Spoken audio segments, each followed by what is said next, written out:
अखण्डमण्डलाकारं व्याप्तं येन चराचरं तत्पदं दर्शितं येन तस्मै श्रीगुरुवे नमः। अज्ञानान्धस्य लोकस्य ज्ञानाञ्जनशलाकया चक्षुरुन्मीलितं येन तस्मै श्रीगुरुवे नमः। अध्यात्म विश्व विज्ञान यूट्यूब चैनल पर उपस्थित सभी आचार्य, गुरुजन, मार्गदर्शक, प्रेरणा स्रोत और हमारे व्यूअर्स, शेयरकर्ता, सब्सक्राइबर्स आदि सभी मित्रों का हार्दिक स्वागत समादर करते हैं। मित्रों, भारतीय तत्व ज्ञान का महत्व यही है कि वो किसी को पराया मानता ही नहीं, किसी को बुरा मानता ही नहीं। ये मानता है कि जैसे प्रवास में अनेक प्रकार के स्टॉपेज आते हैं, स्टेशंस आते हैं, उसी तरह के स्टेशंस ये सभी मत पंथ संप्रदाय है। नास्तिक भी एक स्टेशन है, क्योंकि यदि हम किसी बच्चे से पूछे कि भारत क्या होता है, तो वो क्या कहेगा? वो कहेगा मैं तो जानता ही नहीं भारत क्या है। तो कहने का आशय यह है कि सभी मत पंथ संप्रदाय झूठ नहीं कहते, सब सत्य ही कहते हैं, लेकिन वो आंशिक सत्य कहते हैं, संपूर्ण सत्य नहीं कहते। संपूर्ण सत्य को कहने के लिए हमें उस स्तर तक जाकर देखना होता है। मत पंथ संप्रदायों का ऐसा है कि वो जितना उन्हें बताया गया, जितना उनको समझाया गया, जितना उनके ग्रंथ में लिखा है, जितनी उनकी परंपराएं कहती है, वही सत्य है। फिर यदि हमारी परंपरा कहती है कि कब्र में नज़ारे होते हैं, फिर कब्र में अनेक प्रकार के मुलाकातें होती है, और फिर वो ऊपर में आकाश में कहीं जन्नत है, कहीं स्वर्ग है, कहीं नरक है, फिर बिजली कड़कती है और फिर परियां आती है और ये होता है वो होता है। इन कल्पनाओं को भी लोग सत्य मानते हैं और उन कल्पनाओं को सत्य मानकर उसी पर दृढ़ निष्ठा, दृढ़ श्रद्धा रखते हैं। लेकिन विज्ञान की कसौटी पर उनके ये विचार टिकते ही नहीं। और जब उनके भी ध्यान में आता है कि विज्ञान के कसौटी पर ये विचार, ये तथ्य नहीं टिकते, तो वो कहने लगते हैं कि नहीं, हमारा ही सत्य है, जो हमारे खिलाफ बोलेगा हम उसको प्रताड़ना करेंगे, उसका समूल नाश कर देंगे। लेकिन भारतीय तत्वज्ञान ऐसा नहीं कहता। भारतीय तत्वज्ञान कहता है कि आप ऐसा कहते हो, इसका कारण है आपको संपूर्ण की जानकारी नहीं है। जानकारी होने पर अज्ञान चला जाता है। प्रकाश का अभाव ही अंधेरा है। अंधेरा नाम की कोई वस्तु इस विश्व में है ही नहीं। प्रकाश आ जाता है तो अंधेरा कहाँ चला जाता है? अंधेरा ही प्रकाश हो जाता है। उसी तरह हमारे बुद्धि में जो बैठे हुए अंधविश्वास, अंधानुकरण, अज्ञान के अंधेरे, ये ज्ञान का प्रकाश प्राप्त होते ही चले जाते हैं और मनुष्य विवेक आधारित अपने जीवन क्रम को करने लगता है। हमारे यहाँ भी क्या, हमारे यहाँ सीमित सोच वाली प्रवृत्तियाँ नहीं हुई? हमारे यहाँ विशिष्टाद्वैत और अनेक प्रकार की शाखाएं निर्मित हुई है। हमारे यहाँ चार्वाक हुए हैं जो नास्तिकवाद के प्रखर समर्थक थे। हमारे यहाँ सांख्य दर्शन बताने वाले कपिल मुनि हैं जो इस जीव का, यानी इस जीवन का आधार ही संघात को मानते हैं। वो कहते हैं कि 5 तत्वों का संघात ही ये जीव है। 5 तत्व तक ही जो सोच पाते हैं वो दर्शन शास्त्र भी हमारे ही यहाँ है। हमारे यहाँ अनेक प्रकार के मत पंथ है। महानुभाव पंथ है, लिंगायत है, शैव है, शाक्त है, कितने वर्णन करेंगे। और सबके अपने अपने विचार है और वो सब विचार सत्य ही है, लेकिन आंशिक सत्य है, संपूर्ण सत्य नहीं है। आदि शंकराचार्य जो ब्रह्म सत्य जगन मिथ्या कहते हैं वो भी आंशिक सत्य है, संपूर्ण सत्य नहीं है। ब्रह्म सत्य है लेकिन जगत असत्य कैसे होगा? जैसे हवा सत्य है तो इस शरीर में जो 5 प्रकार के वायु कार्य कर रहे हैं, प्राण, व्यान, उदान, समान और अपान, क्या वो असत्य है? कैसे हो सकते हैं? केवल उनका रूपांतरण होता है। रूपांतरण होता है इसलिए उसे असत्य कहा है। वास्तविक में वो असत्य नहीं है, वो सत्य ही है, लेकिन रूपांतरण होते रहने से उसे असत्य कहते हैं। जैसे एक बच्चा जब जन्म लेता है तो छोटा सा होता है, वही बच्चा इतना बड़ा हो जाता है, तो क्या वो बच्चा असत्य है?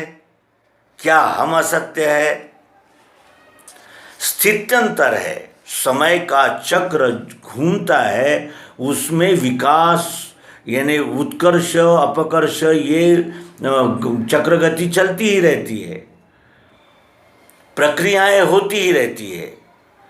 जैसे ये एक कागज़ है, ये कागज़ कालांतर में फट जाएगा, इसके टुकड़े टुकड़े हो जाएंगे, तो क्या ये असत्य है? टुकड़े असत्य है। फिर फैक्ट्री में चला गया और फिर नया कागज़ बनकर आ गया, तो क्या वो कागज़ असत्य है? फैक्ट्री असत्य है? कागज़ बनाने की प्रोसेस असत्य है? नहीं, सब सत्य है, लेकिन वो आंशिक सत्य है। संपूर्ण सत्य यह है कि वस्तुएं, घटक ये सतत रूपांतरण होते रहते हैं और रूपांतरण होना ही इस विश्वरूप विधाता की जीवंतता है। ये विश्व सदाबहार है। एक ओर तो अर्थी जा रही है तो दूसरी ओर किसी माता का प्रसव होकर कोई बच्चा इस विश्व में प्रवेश कर रहा है। ब्रह्म सत्य जगन मिथ्या, जगन मिथ्या का अर्थ है ये सतत रूपांतरण होता रहता है। ये शरीर अब सत्य है, तो क्या वो बच्चा जो जन्म लिया था माता की कोख से जो छोटा सा था वो असत्य नहीं है? लेकिन वो बचपना असत्य है, ऐसा अगर हम अब कहें तो क्या ये उचित होगा? एक ही वस्तु की रूपांतरण होने वाली अनेक प्रकार की क्रियाएं प्रक्रियाएं होते रहना, यही प्रकृति है जो कृति से प्रकट होती है, जिसमें कृति द्वारा परिवर्तन होता ही रहता है, उसे प्रकृति कहते हैं, वो असत्य नहीं है। इसीलिए ब्रह्म सत्य जगन मिथ्या इस सिद्धांत को समझने के लिए सर्वांग योग का आधार लेना होगा। सर्वांग योग कहता है रूपांतरण भी सत्य है, वो क्षर है, प्रकृति है, अष्टधा है, उसका रूपांतरण होता ही रहता है, एक एक क्षण एक एक क्षण। जैसे घड़ी के जो कांटे हैं वो घूमते ही रहते हैं, वो स्थिर नहीं रहते, वो घूमते ही रहते हैं। घड़ी भी असत्य नहीं है, समय भी असत्य नहीं है। केवल घूमते रहने को यदि हम असत्य कहेंगे तो वो योग्य नहीं होगा। इसीलिए जब तक हम संपूर्ण को नहीं जानते तब तक सीमित शोध को, सीमित अनुसंधान को ही सत्य मानकर उस पर अडिग रहना ये वैज्ञानिक दृष्टिकोण नहीं हो सकता। इसीलिए ब्रह्म सत्य जगन मिथ्या, इसको अगर परिस्फुटित करना है, यदि इसका खुलासा करना है तो हमें सर्वांग योग का आधार लेना होगा। सर्वांग योग कहता है ऐसे ये 8 ही अंग स्थित है अक्षर भाव में, इसी को साम्यावस्था गुणों की सांख्य ने कही।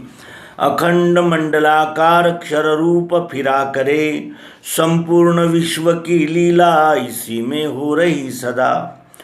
ये पृथ्वी जल अग्नि वायु आकाश, सत्वगुण रजोगुण तमोगुण, ये प्रकृति है और ये जब इकट्ठा आती है तो इसे साम्यावस्था कहते हैं। और ये साम्यावस्था कैसी है? तो ये क्षर भाव अखंड मंडलाकार घूमता ही रहता है।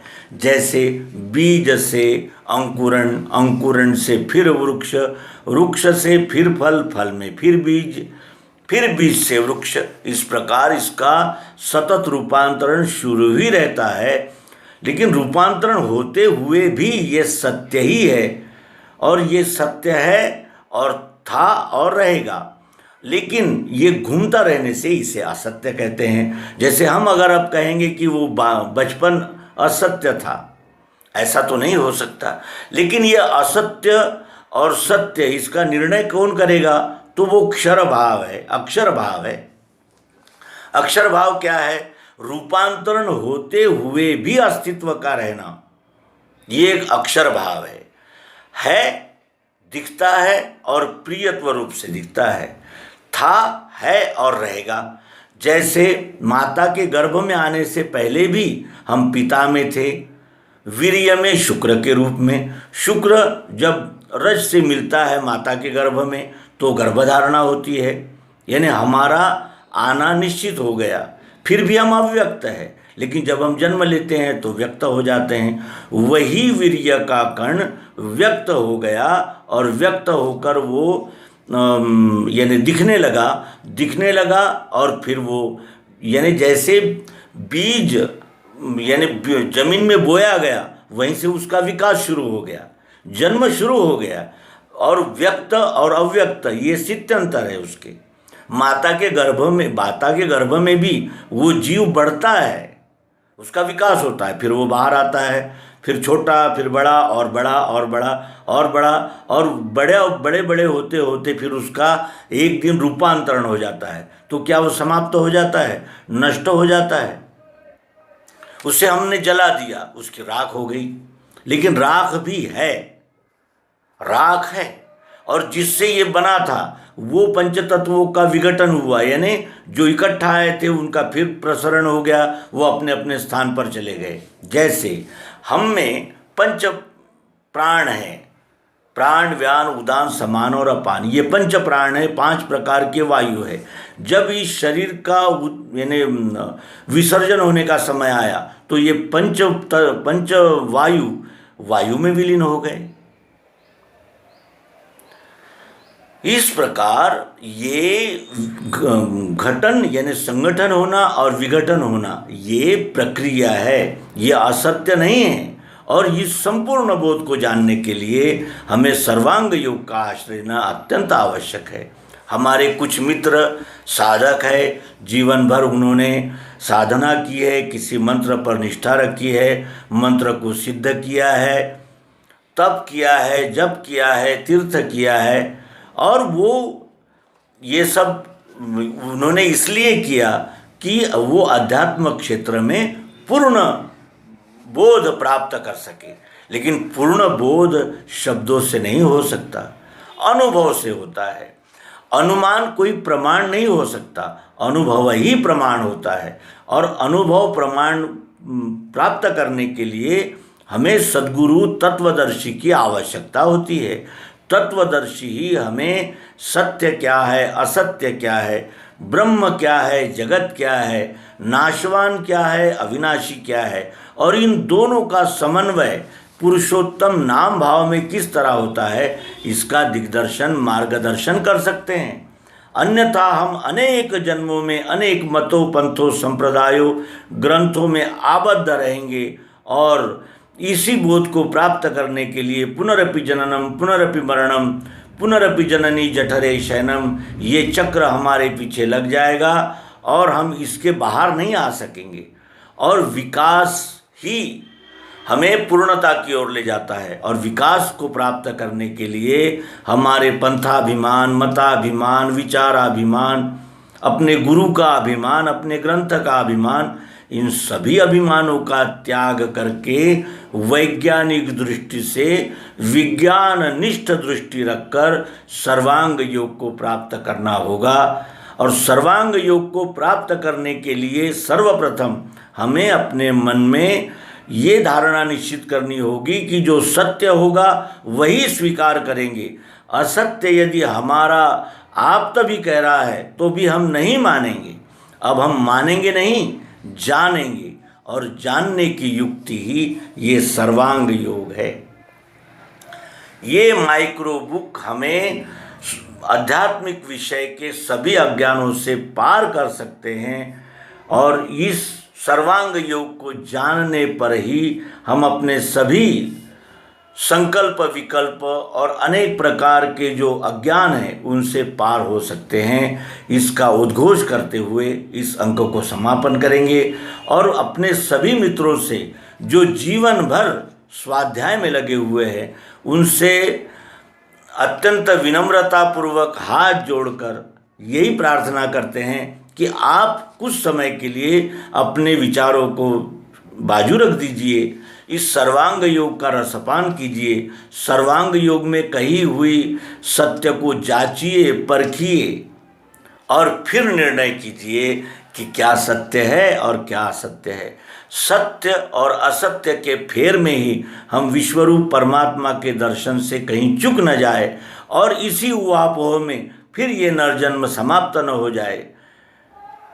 ये अत्यंत दुर्भाग्य होगा कि हम भारत में जन्म लिया, भारत में उपलब्ध चारों वेद, उपनिषद और दर्शन शास्त्रों का सार सर्वांग योग हमें उपलब्ध था, लेकिन हमने उससे लाभ नहीं लिया। ये जिसे कहते हैं कि पश्चाताप लेकर हम न जाएं, और सर्वांग योग को जानकर सभी अंधश्रद्धा और अनुकरण और अज्ञान से मुक्त हों, यही सदिच्छा अपने सहित सब मित्रों को देते हुए इस अंक को विराम देंगे। नर्मदे हर सद्गुरु भगवान की जय, विश्वरूप परमात्मा की।